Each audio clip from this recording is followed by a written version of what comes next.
Welcome back, everybody, and here's the finale of the Cumbria Unity Festival 2021, the online edition.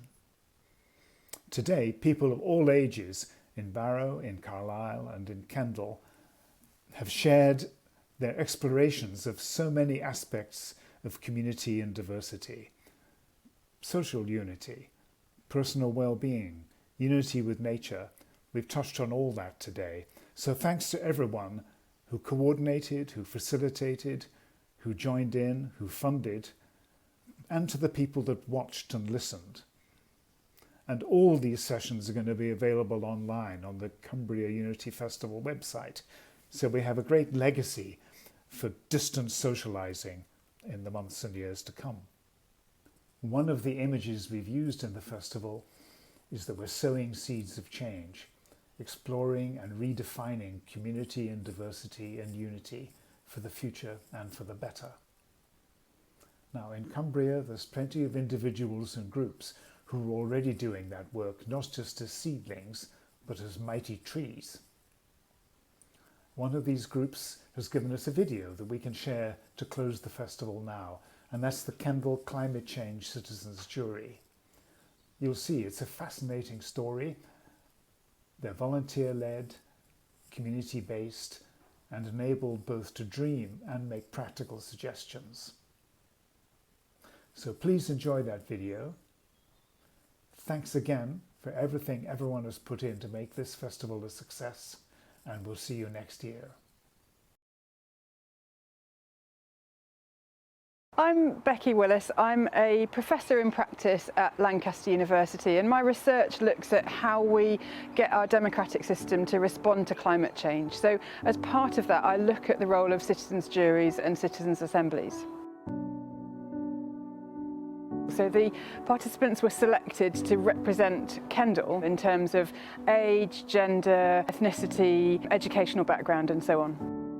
We know that we have to make big changes if we're to achieve this goal of net zero carbon emissions, if we're going to tackle climate change. And those changes will affect people's lives. So it's great to see Kendal leading the way with this citizens' jury. They're one of the first town councils to hold a jury process. And that really helps people in Kendal to make their voice heard. I was quite thrilled to actually be chosen to be on the jury because, you know, I've never really done anything like this before. There was all age groups. I believe it was from 15 going up to 85 maybe. I think it's great to have a public voice. I feel that we've not had, as the general public and the general man in the street, I don't think we've had that much say.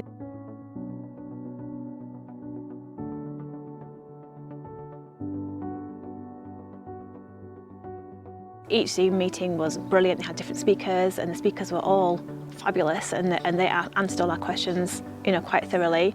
It was just a really interesting process. To work with a group that were quite diverse in their backgrounds, and whom I'd never met before, it worked surprisingly well.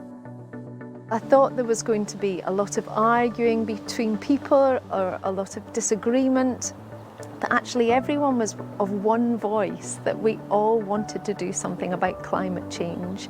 And actually we felt like we agreed on most things. I think there's been a lack of education and understanding for a few years, and people are becoming aware through the media, but they're not fully informed even now. And that's why I was really keen to get involved with the climate change jury. So each small group had a facilitator, and they actually let us talk and they would take the notes, so it meant that we could be freed up to sort of discuss ideas. Everything was planned beforehand, discussions were led, and so it made it it flowed. One of the things that came out was very much about education and about people knowing what they could do. I think a lot of people feel really powerless because it's so overwhelming.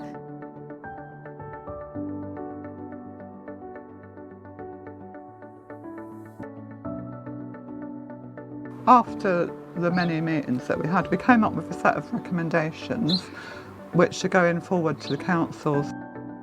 Whatever we do to help reduce climate change, it has to be with the people and with businesses and with all parts of society, because if you don't bring us all on, or all parts of society on, nothing will really change. Everybody has to be part of the solution. We all have to work at it. It's not something the government can make happen by magic. You know, at the end of the day, we want our kids and grandkids and everyone else to still have a beautiful place to live, you know. Success for me would be to see some changes for the town and for the local area.